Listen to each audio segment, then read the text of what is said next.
बिहार की पटना गंगा पवित्र नदी गंगा के किनार पर है। सवेरे गंगा स्नान हुआ, अभी अपने समाज के बीच में स्नान होगी। ये बहुत ही पावन और बहुत ही सुंदर कार्यक्रम है, भव्य और सभ्य कार्यक्रम है।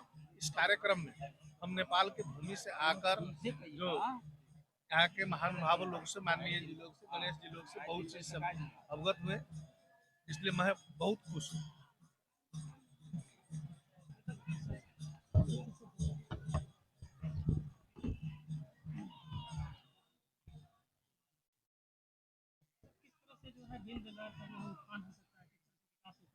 देखें, आज दीन दयाल चेतना दिवस के अवसर पर हम लोग गांधी मैदान में एक सामाजिक संगठन के रूप में हम लोग सारे लोग यहाँ इकट्ठा हुए हैं और हम लोग इकट्ठे समूह को हम लोग ये शिक्षा देते हैं कि सबसे पहले हमको शिक्षित बनना है, बच्चों को शिक्षित बनाना, आधी रोटी खाएं लेकिन बच्चों को जरूर पढ़ाएं और इस शिक्षा से ही हमारा आगे उत्थान हो सकता है।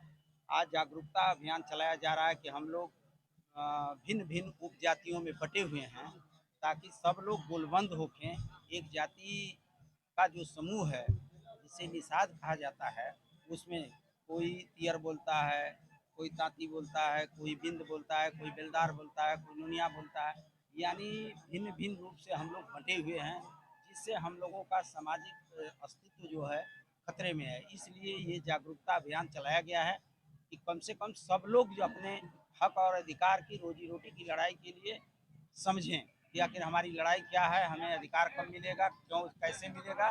इसीलिए ये जागरूकता अभियान चलाकर और भाई गणेश बिंद जी सभी जिले में जाकर सभी लोगों को यूनाइट करके यहाँ लाने का काम किए हैं। मैं उनको भी बहुत बहुत धन्यवाद दे रहा हूँ।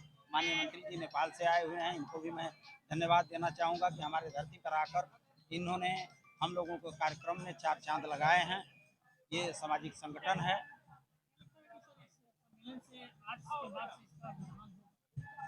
बिल्कुल बिल्कुल, शैक्षणिक, सामाजिक, राजनीतिक, ये तीनों पहलुओं पर हम लोगों का समाज बिल्कुल पिछड़ा हुआ है और इससे मैसेज देकर ये बताया जाएगा कि नहीं, हमारा विकास जो है कैसे होगा। जब तक हमारे बच्चे शिक्षित नहीं होंगे तब तक हमारा विकास कैसे हो, क्योंकि कोई भी दुनिया में बढ़ा है शिक्षा की बदौलत आगे बढ़ा है। इसलिए शिक्षा मोस्ट इम्पोर्टेंट है। शिक्षा पर हम लोग ज़्यादा बल दे रहे हैं और संगठन पर दे रहे हैं।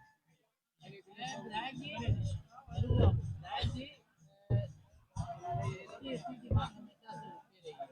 बिहार सरकार ने भी केंद्र सरकार को राशि रिपोर्ट भेजा था, फिर वहाँ से रिपोर्ट संशोधन के लिए बिहार सरकार में पड़ा हुआ है।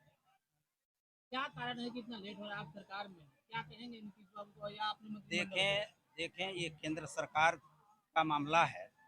केंद्र सरकार क्यों लौटाया है और यहाँ आने पर उन्होंने क्या कहा है, और सरकार से हम लोग संपर्क करके देखेंगे कि आखिर क्या एलिगेशन केंद्र की सरकार ने लगाकर यहाँ लौटाया। तो आखिर बहुत दिनों से पड़ा हुआ, 2015 में ही लौटा दिया है उन्होंने और अब ये 7-8 साल हो गए। आखिर बिहार सरकार क्या कर रही है? बिहार सरकार के अंग है। जी जी, अंग तो हैं, हम देखेंगे उसको।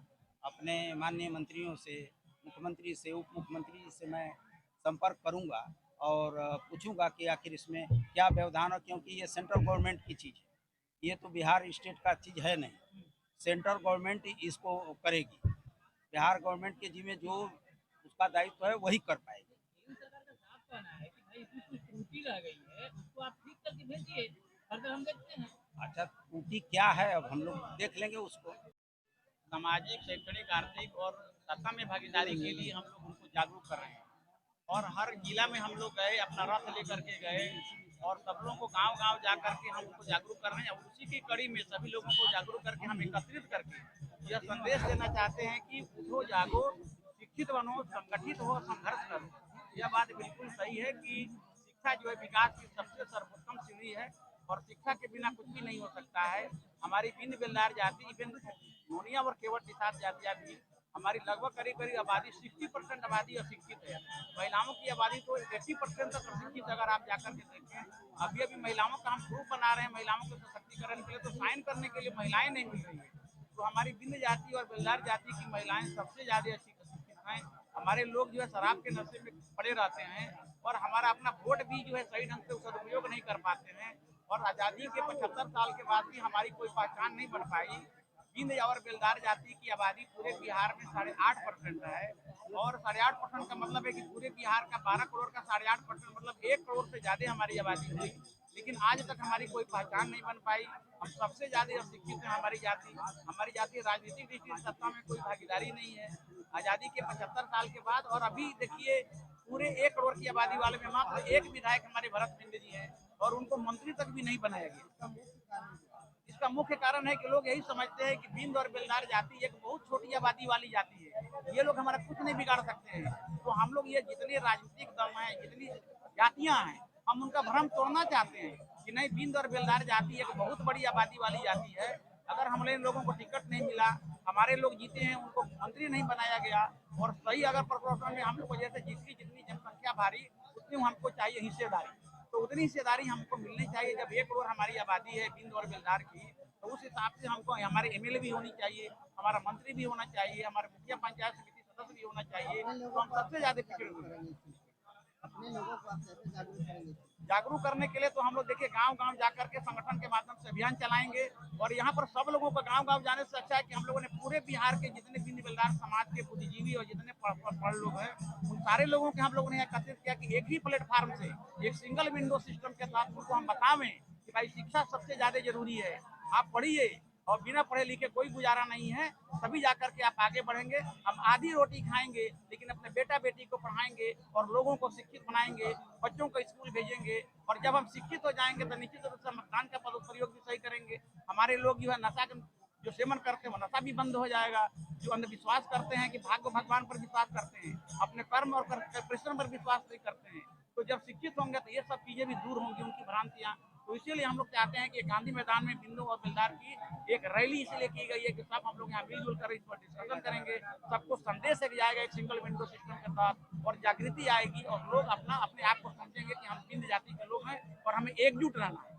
पटना का धरती में पहली बार बिंद बेलदार चेतना दिवस विशाल का सम्मेलन का आयोजन किया गया, इस पर क्या कहेंगे आप? नमस्कार, मैं अनिल बिंद, पूर्वी चंपारण मोतिहारी से। यही कहना है कि हमारे सारे बिंद समुदाय को एक साथ होकर के और अपने हक अधिकार का लड़ाई लड़ना चाहिए। और आप पटना के गांधी मैदान पे आज सम्मेलन हुआ है, इसके लिए हम पूरे पटना के बिंद और पूरे बिहार के बिंद को धन्यवाद देते हैं तहे दिल से। नमस्कार। चलिए, आप क्या नाम है? मेरा नाम अनिल बिंद, पूर्वी चंपारण मोतिहारी से। नाम पड़ेगा श्री राम बिंद, मैं बेतिया का जिला अध्यक्ष हूँ। बिहार पटना की धरती में पहली बार बिंद बेलदार चेतना दिवस का महासम्मेलन किया गया, इस पर क्या कहेंगे आप? हम उसके लाख लाख धन्यवाद देंगे कि बिंद महासम्मेलन हुआ है। बहुत खुशी की बात है कि ये बिहार में पहले बार बिंद महासम्मेलन हुआ है, उसके लिए मैं लाख लाख धन्यवाद देता हूँ। आप बिंद को यही कहेंगे, बिंद और बेलदार को अपने हक के लिए, अपना आरक्षण के लिए अगर मांगने से नहीं होता है तो लड़कर झगड़ कर लेने से अपना हक मिलती है, इसलिए मैं इसी बात को रखकर बिंद बेलदार दिवस का पहली बार पटना का धरती पे इतना बड़ा सम्मेलन किया गया, इस पर क्या कहेंगे? देखिए, हम लोग जिस समाज बिंद नुनिया बेलदार समाज से बिलोंग करते हैं, हम लोग का कुल देवता बाबा काशी है, और इसी उपलक्ष्य में हम लोग चाहते हैं कि हम लोग अपने जाति का एक बहुत बड़ा संगठन बना लें। क्या कि इस युग में, कलयुग में, रामायण में भी लिखा है कि कलयुगे संघीय शक्ति, बिना संगठन का शक्ति नहीं होता है। इसलिए हम लोग इस पूजा के बहाने हम लोग एक संगठन बनाना चाहते हैं, ताकि हम लोग एकजुट होके सरकार से अपना हक ले सके। इसीलिए हम लोग ये मैंने पहला रैली है बिंद बेलदार नुनिया का, और बहुत बड़ा है, बहुत बड़ा हुआ है, और आगे हम लोगों का रैली इससे बड़ा होता रहेगा। जब तक हम लोग का हक अधिकार नहीं मिलेगा, हम लोग एक पैर पर पूरे बिहार का बिंद बेलदार नुनिया एक पैर पर खड़ा रहेंगे। इन्हीं शब्दों के साथ मैं अपने वाणी को विराम देता हूँ। जय बिंद, जय हिंद। इसलिए बना के भेजते हैं कि हमारे समाज के लोगों को कैसे बरगलाया जाए, हमारा समाज को वोट कैसे वो लोग अपने पास लाकर और सत्ता में वो फिर से आए और अपने समाज को, यहाँ कहते जातिवाद नहीं है, लेकिन हमारे नेता तो कोशिश कर रहे हैं। हमारे नेता जो हमारे बिरादरी से, जो बिंद समाज से है, वो तो हमारे लिए चल रहे हैं। आज भी देखिए मंच पे आपके साथ देखिए कि हमारे बिंद समाज के बीच भी आके बैठे हैं, लेकिन उनके मालिक तो कोई और है। वो तो एक वर्कर के रूप में एक खंभा है, एक विधानसभा से विधायक है, एक लोकसभा से वो मंत्री बन के आ रहे हैं, लेकिन क्या किया जा रहा है, उनकी बात को भी नहीं सुना जा रहा। आप विधायक की बात करते हैं, मैं तो मुख्यमंत्री की बात कर रही हूँ। मुख्यमंत्री क्या कर रहे हैं? अभी फिर चुनाव आने वाला है, इलेक्शन आने वाला है, अभी उन लोग फिर से डाल दिए हमारे जाति का, जितने जाति है हम लोग, बिन बेलदार मला केवट खड़वट खड़िया जो भी आते हैं, सभी का नाम को फिर से वो लोग केंद्र सरकार में भेजे हैं। क्यों? बस इसलिए भेजे हैं कि हमारे समाज का, पूरे प्रदेश का वोट नीतीश कुमार कैसे ले सकते हैं, अन्य दल कैसे ले सकते हैं। बस इसलिए हमारे समाज के लोगों को नाम सिर्फ भेजने का काम करते हैं, और केंद्र सरकार भी सिर्फ अपना वर्चस्व रखने के लिए, या बीजेपी हो या कोई भी दल हो, केंद्र हो प्रदेश हो, हमारा समाज को सिर्फ ठगने का काम किए हैं। आज तक कोई भी हक और अधिकार देने का काम नहीं किया। मेरा परिचय हुआ, मेरा नाम सरिता रानी बिंद है, मैं जनजनवादी पार्टी की राष्ट्रीय अध्यक्ष महिला मोर्चा। देवी जिंदाबाद।